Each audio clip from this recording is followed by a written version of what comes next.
9월 29일 금요일 NH투자증권의 모닝 미팅 시작하겠습니다. 뉴욕 증시는 올랐습니다. 다우지수가 1.58% 상승했고 S&P 500은 1.21%, 나스닥은 1.04% 올랐습니다. 테이퍼링이 오는 11월에 시작되고 내년 12월에 끝날 것이라는 기대는 큰 이슈가 못 되었고, 중국 헝다그룹 사태는 인민은행이 1,200억 위안을 금융 시스템에 투입하면서 투자자들의 불안을 완화시켰습니다. 금리 상승으로 금융주가 강세를 보인 가운데 에너지와 리오프닝 관련주도 올랐습니다. 11개 섹터 중에 부동산과 유틸리티를 제외한 9개 섹터가 올랐습니다. 에너지 섹터가 3.4% 올라서 어제에 이어서 3%대 상승을 이어갔습니다. 금융은 2.5% 상승했고, 소재와 산업재, 테크놀로지, 자유소비재도 1%대 올랐습니다. WTI는 배럴당 73.2달러로 전일보다 1.8% 올랐습니다. 미국채 10년물 금리는 1.435%로 올라서 지난 6월 이후 가장 높았습니다. 원달러 환율은 1175.5원으로 전일보다 0.5원 상승했습니다.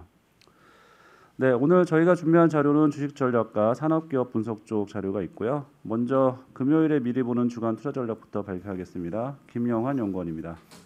네, 주간 투자 전략 말씀드리겠습니다.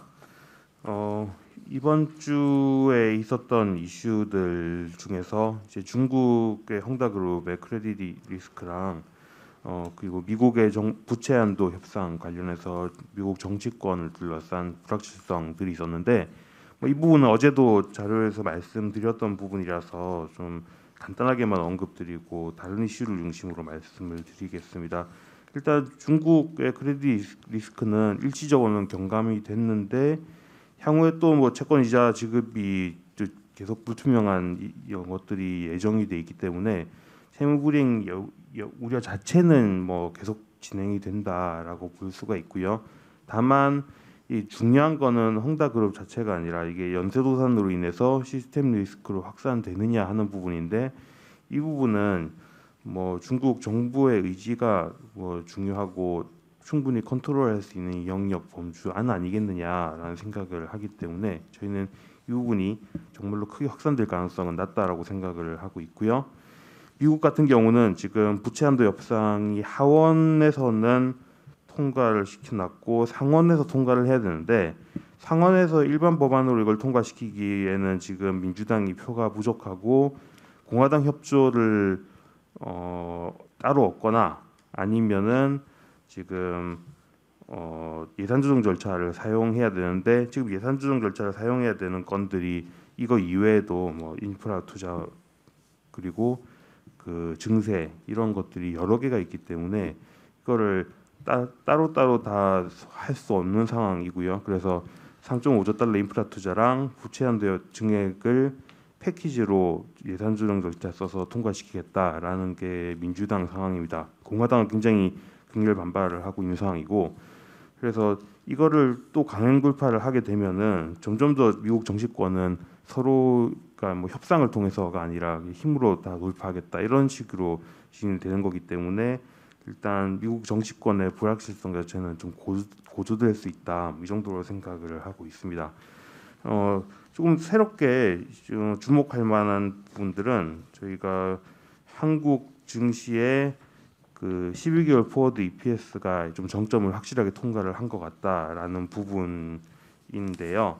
저희 만약에 자료를 가지고 계신 분들은 6페이지의 키차트를 보시면 나와 있는데, 뭐 코스피 12개월 선행 EPS가 이미 이제 8월 말에서 9월 초 정도에 반락을 했고, 여기에 따라서 밸류에이션 하향에 대한 걱정들이 좀 올라올 수 있는 상황인데, 근데 이번에도 그렇고 과거 경험상으로도 보통 이렇게 EPS가 가파르게 올라오고 나서 반락을 할 때는 보통 밸류에이션의 하향 조정은 또 선제적으로 먼저 나타났었거든요. 그러니까 우리가 흔히 얘기하듯이 주가가 실적 전망치를 선행한다, 이런 것들이 반영이 되는 건데, 지금 코스피의 멀티플은 높을 때 당시에는 평균 플러스 그 이시그마, 그러니까 표준 편차 정도, 그러니까 그 상위 1% 정도까지도 올라갔었다가 지금은 상위 20% 정도, 그러니까 평균 플러스 한 0.8 시그마 정도, 그또 나오고 있는 상황이라서 상당히 그래도 많이 부담 자체는 완화가 됐다 이 정도로 생각을 하고 있습니다. 그래서 확실히 실적 전망치의 상향이 멈춘 부분은 이 증시의 상승 여력을 떨어뜨린 요인 자체는 맞다고 생각은 하고 있고요. 다만 밸류에이션 측면에서 이게 그러면 또 실적 전망 하향이 밸류에이션 하향을 또 같이 가져와 가지고 증시를 좀 더 떨어뜨릴 거냐라고 하면은 그럴 가능성 자체는 좀 제한적이다. 그래서 이거는 상방을 막는 요인이긴 하지만은 하방을 또 강화한 요인까지는 아니다. 이 정도로 생각을 지금으로서는 하고 있습니다. 좀 긍정적이라고 할 수 있는 부분은 이제 저희가 계속해서 기대하고 있던 그 투자자들의 눈높이가 많이 하향 조정이 됐다라는 부분인데요. 그 한 7월 이후에 증시가 계속 좀 좋지 않았던 요인 중에 하나가 그 매크로 모멘텀이 피크아웃하고 있다. 그런데 이게 피크아웃이라는 게 마이너스로 전환이 되는 거냐, 경기가 나빠지는 거냐, 그게 아니라 경기 자체는 좋아지고는 있는데 이 성장률 자체가 떨어지다 보니까 사람들이 그 되게 높은 높이를 충족을 못해서 실망하고 가는 과정들이 계속 진행이 됐었단 말이죠. 그래서 그런데 이제는 그걸 반영하는 지표인 시티 서플라이 지수 이런 것들이 이제 바닥을 찍고 반등을 했다 이런 측면에서 이제 투자자들의 눈높이의 하향 조정이 상당히 좀 진행이 됐구나라는 생각들은 듭니다. 이걸 연관지어 생각해 보면은 이번 다음 주는 이제 월말 월초가 되니까 뭐 소비자 신뢰 지수라던가 PMI라던가 이런 그 서베이 지표들이 주로 발표가 되는 시기인데 이 서베이 지표에 대해서는 투자자들이 그럼 좀 긍정적으로 해석을 할 여지들이 좀 생긴 거 아니냐. 왜냐하면은 눈높이는 낮아져 있기 때문에 실질적으로 그 크게 기대하고 있지는 않은데, 근데 실제로 그 지표가 발표가 되고 나면은 생각보다 나쁘지 않구나라는 식으로 증시 지표를 좀 긍정적으로 해석할 여지가 좀 높아졌다. 이런 생각들이 듭니다. 그래서 분명히 이게 상방 요인, 하방 요인이 다 막혀 있는 요인이고 개별 이슈들만 보면은 하방 요인이 좀 세 보이지만은 심리적으로 보면은 좀 또 지지해 주는 요인들이 존재한다. 뭐 이렇게 생각을 할 수 있고요. 그래서 저희는 증시 자체는 여전히 저희가 당초 예상하던 뭐 박스권 구간 내에서 등락을 할 거다 이 정도로 생각을 하고 있고 변동성도 오히려 추석 연휴 기간에 글로벌 증시의 변동성이 컸었는데 그게 좀 지나가고 이제는 변동성이 좀 좁혀진 상황에서의 등락 이런 것들이 나타나지 않겠느냐 이런 생각을 하고 있고요. 관련 업종들은 지금 리오프닝 그리고 뭐 5G와 관련된 부분 그리고 또 친환경과 관련된 부분들 이런 것들에 대해서 계속 긍정적인 의견을 유지를 하고 있습니다. 이상입니다. 네, 지금 저희가 계속 그 제한적인 범위 내 박스권을 말씀 주시고 있는데 당장 다다음 주 정도 들어가면은 일부 큰 대기업들 아마 실적들을 발표를 할 것 같고 아마 실적 시즌에도 저희가 생각하는 박스권 흐름이 이어질 수 있을지 아니면 또 다른 어떠한 모습이나 트렌드가 나타날 수 있을지 이런 부분들을 좀 어떻게 생각하고 계세요? 네, 3분기 실적 시즌 자체는 박스권을 벗어난 요인은 아니라고 생각은 하고 있고요. 그러니까 2분기에도 이미 확인이 좀 됐었던 건데 실적 자체는 나쁘지 않고 3분기도 실적 자체는 나쁘지는 않을 것 같고요. 근데 이제 오히려 사람들이 걱정하는 부분이 그러면은 이 이후의 실적, 그러니까 4분기도 어차피 또 4분기는 일회성 요인이 있으니까 내년을 바라봤을 때 실적이 어떨 것이냐는 식으로 관심이 넘어갈 거거든요. 그래서 그런 점에서 생각해 보면은 실적은 좋을 건데 이게 기대감을 확 불러일으키는 요인으로 작용하지는 않을 거다. 이 정도가 저희가 3분기 실적에 대해서 생각하고 있는 부분이고요. 그렇게 본다면은 내년 실적 전망을 들어올리는 새로운 것들이 나오기 전까지는 조금 박스권 자체는 계속 지속되지 않겠느냐라는 생각입니다. 네, 김 팀장님 두 가지 질문이 있는데요. 첫 번째는 지금 6페이지에서 12개월 선행 EPS 반락을 말씀하셨는데 어떤 업종에서 좀 하락을 주도했는지 좀 부탁드리고요. 두 번째는 어제 미국 시장 보면은 금리가 많이 좀 올랐음에도 불구하고 나스닥도 동반 상승을 했거든요. 그래서 이게 일시적으로 시장 반등에 따른 영향인 건지 이후에 금리 상승을 좀 기대를 할 텐데 성장주에 대한 영향 어떻게 보시는지 같이 좀 부탁드립니다. 최근에 그 코스피 EPS가 하락한 거는 사실 이게 하락이 막 본격화되고 있는 상황은 아니잖아요. 그래서 그 아주 크진 않은데 주로 하락을 주도한 업종은 3개 정도. 그러니까 조선, 유틸리티, 반도체 이 정도가 비교적 큰 업종들이었고요.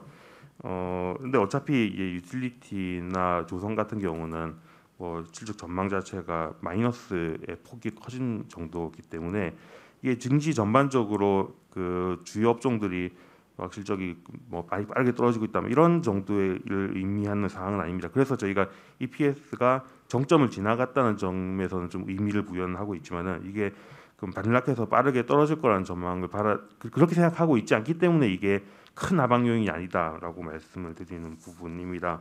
한편 금리 부분에 대해서는요, 저희가 채권 파트에서 계속 말씀드리는 부분인데 지금 금리가 올라간다면 그게 올라가는 이유는 미국의 통화 정책이 매우 긴축적으로 전환되기 때문이라기보다는 경기가 좋아지는 것들을 좀 덜 반영을 하고 있었는데 이 연준이 자신감을 가지고 그래도 그런 유동성을 푸는 속도를 좀 떨어뜨린다라는 거는 경기가 그만큼 좋아진다는 거 아니겠느냐, 코로나에 대한 걱정 이런 것들을 좀 덜 할 거다 이런 것들을 반영한다는 생각이 들거든요. 그러면은 금리가 올라가는 것 자체가 그냥 매크로적으로 이게 되게 부정적인 신호는 아니에요. 그러면 금리가 올라가는 초기보다는 이거는 금리 인상 사이클의 후반부 가야 이제 좀 그런 정말 경기에 대한 걱정이 올라오는 거니까 지금 시점에서 이걸 경기에 대한 걱정으로 해석해서 증시를 반영을 할 필요는 없을 것 같고요. 다만 이제 성장주 입장에서는 부담 요인이 될 수 있는 거는 사실이지요. 그래서 저희가 그 업종별로 보면 8페이지 기차트에서 코스피 업종별로 이제 이게 밸류에이션이 좀 비싸다고 느껴지는 업종들이랑 안 비싸다고 느껴지는 업종들이 뭐가 있느냐 이런 것들을 쭉 나래비를 세우는 게 있는데 이런 걸 보면은 조금 지금 시점에서 부담을 좀 크게 느낄 수 있는 성장주가 어떤 게 있느냐 이런 부분들 좀 참고를 하시면 될 것 같습니다. 네, 수고하셨습니다. 이어서 산업기업 분석 리포트 발표하겠습니다. 먼저 유틸리티 신재생에너지 산업입니다. 정현승 연구원. 네, 이번 주 자료는 탄소 중립에 필요한 핵심 기술에 대해서 자료를 좀 작성해봤습니다. 2020년 12월 2050 탄소 중립 선언 이후에 지난 8월에 이제 탄소 중립 시나리오 초안이 지금 발표된 상황이고요. 9월 12일에는 이제 과기부를 중심으로 탄소 중립에 필요한 10대 핵심 기술을 선정하고 중장기 개발 목표와 추진 방향을 담은 보고서를 발표했습니다. 핵심 기술이란 탄소 중립 실현을 위해서 시급히 개발해야 되는 기술이고요. 태양광 풍력, 수소, 바이오에너지, 철강, 시멘트, 석유화학 이쪽 관련된 10개 분야에서 이제 기술을 이제 선정했습니다. 그래서 관련된 내용들은 2페이지에 있으니까 좀 참고하시면 좋을 것 같고요. 일단 에너지 전환과 관련돼서는 이제 태양광, 풍력, 수소, 바이오에너지 등이 있는데 이제 태양광은 장기적으로 이제 효율 개선, 특히 최근에는 이제 입지 다변화에 대한 요구가 늘어나고 있어서 수상 태양광 관련된 이제 사업이 점점 늘어날 수 있을 것으로 보고 있고요. 풍력은 전 세계 트렌드와 비슷하게 대형화에 대한 요구와 해상 풍력에 대한 집중이 더욱더 높아질 것으로 보고 있습니다. 다만 태양광과 달리 풍력은 국내 기업과 해외 기업 간의 기술 격차가 좀 많이 벌어져 있다는 게 우려 요인이고요. 수소는 앞으로 생산 단가를 낮추기 위한 여러 가지 작업 중에서 이제 중형 계질 시스템이나 수전의 실증 사업, 관련된 암모니아 터빈 개발, 수소 저장 등에 대한 이슈 등이 2030년까지 진행될 예정입니다. 내년부터 관련된 기술 개발과 세액 공제, 설비 투자에 대한 세액 공제 등이 좀 확대될 것으로 보고 있어서 내년부터는 이쪽 관련된 기술 개발 속도가 좀 더 올라갈 수 있지 않을까 이렇게 보고 있습니다. 이상입니다. 네, 이어서 바이오 산업 코멘트입니다. 박병국 연구원. 안녕하세요. 바이오 산업 코멘트 드리겠습니다. 어제 그 노바백스 백신이 WHO 긴급 사용 등재 신청 뉴스가 있어서 이거 관련해서 업데이트 드리고, 그리고 파이자 코로나19 백신 관련해서도 FDA가 부스터샷을 제한된 대상으로 승인을 해줘서 그 관련해서 말씀드리겠습니다. 일단 첫 번째 페이지에서 노바백스가 WHO 긴급 사용 승인의 등재 제출을 이제 공식적으로 보도하면서 어제 11% 상승하여 마감했습니다. WHO 긴급 사용 등재 같은 경우에는 그 FDA나 식약처와 같은 국가의 규제 기관 데이터로 신청이 돼야 되고요.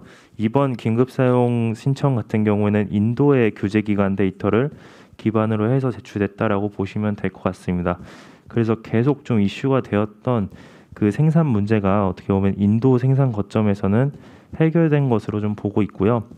그리고 이게 지난 9월 10일에 인도 규제 기관에서 추가 데이터를 요구한 바가 있어요. 그래서 노바백스 주가가 좀 계속 지지부진했었는데 이번 뉴스로 인해서 인도 쪽 승인도 좀 좋게 지금 마무리가 돼가고 있는 것 같습니다. 그리고 지난 9월 16일에 모건 스탠리 콥데이에서 그 사업화 총괄하고 있는 존 트리지노가 마스터 템플레이트 구비가 완료가 되었기 때문에 한 군데에서 제출이 되면은 다른 규제 기관에서도 계속 제출이 가능함을 좀 강조를 했었는데 이번에 WHO 긴급 사용 등재 신청이 좀 그거의 트리거가 될 수 있을 것이다라고 보고 있습니다. 그래서 지금 어쨌든 WHO에서 긴급 사용 승인이 될 경우에는 안전성이 좋은 전통적인 단백질 백신이기 때문에 부스터샷에 대해서도 좀 긍정적인 가능성이 좀 있다라고 보시면 될 것 같습니다. 그리고 파이자 백신에 대해서도 어제 장중에 그 부스터샷 승인이 되었습니다. 근데 대상을 보시면은 파이자가 원했던 거는 16세 이상의 이제 모든 일반인들을 대상으로 신청을 했으나 FDA가 승인을 해준 것은 65세 이상의 고령층과 그리고 16세 이상에서는 고위험군에 대해서만 승인을 해줬습니다. 이는 9월 17일에 FDA 자문위가 이미 권고한 상황이었기 때문에 그걸 그대로 FDA가 수용을 해서 승인을 해줬다라고 보시면 될 것 같고요. 보통 의약품의 품목허가 승인 같은 경우에는 이익과 위험, 즉 베네핏과 리스크를 보면서 이익이 더 클 경우에 승인을 해줍니다. 근데 이번에 그 대상이 좀 제한된 이유는 지금 뭐 FDA라는 규제 기관이 파이자와 같은 mRNA 백신에 대해서 심근염과 같은 심각한 이상 반응에 대한 리스크가 꽤 크다라는 부분을 인지한 것 같고요. 그래서 이 심근염과 같은 심각한 이상 반응 같은 경우에는 1회 투약보다는 2회 투약에서 지금 많이 발생하고 있고 그래서 부스터샷에 대해서 더 심각한 이상 반응으로 이어질 수 있을 것이다 라고 좀 과학자들이 예상을 한 것 같습니다.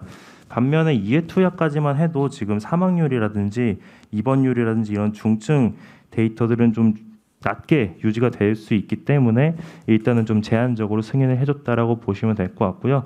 다만 이게 대상이 부스터샷이 이제 필요가 없어서 그렇게 된 건 아니고 안전성 때문에 이런 영향을 좀 많이 미친 것으로 보고 있기 때문에 앞으로 뭐 코로나 상황이라든지 아니면 뭐 이번에 노바백스 백신이나 SK 바이오사이언스와 같은 안전성이 괜찮은 백신들이 승인될 경우에는 그 대상이 확대될 가능성도 충분히 크다라고 보고 있습니다. 이상입니다. 다음은 한국전력 발표합니다. 이민재 연구원. 예, 어제 전기요금 인상이 있었고요. 이게 8년 만에 있었던 요금 인상입니다. 이번에 사실 작년 말 올해 초부터 이제 시행됐던 연료 변동제가 2, 3분기 인상 요인이 있음에도 불구하고 사실 인상되지 못했던 걸로 사실 기대감이 좀 적었는데 이번 4분기 때는 3원 인상을 했습니다. 근데 뭐 요금 인상에도 불구하고 뭐 추가적으로 뭐 7원 이상 사실 인상이 필요한 상황이기 때문에 충분한 요금 인상이라고 좀 보이지 않았기 때문에 어제 주가 흐름은 조금 부진했다라고 보고 있고요.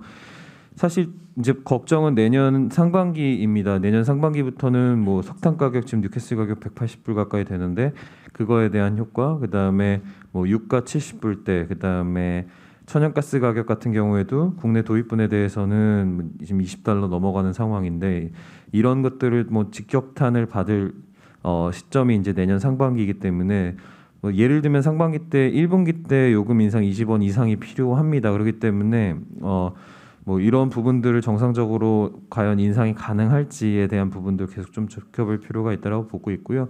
긍정적인 부분들은 이제 원가 연계형 요금 체계, 그러니까 연료비 연동제가 이번 인상을 통해서 정상 작동하고 있는 것들을 확인했습니다. 사실 2011년 같은 경우에는 연료비 연동제 시행한다라고 해놓고 9개월 만에 중단했던 사례가 있었기 때문에 이제 추후에 유가나 석탄 가격 이제 하락분에 대한 것들이 이제 이런 요금 인상 요인을 조금 낮추게 된다면은 이런 연료 변동제가 정상 작동하고 있는 거에 대한 리레이팅 충분히 가능하다라고 보고 있습니다. 이상입니다. 네, 이상으로 모닝 미팅 마칩니다.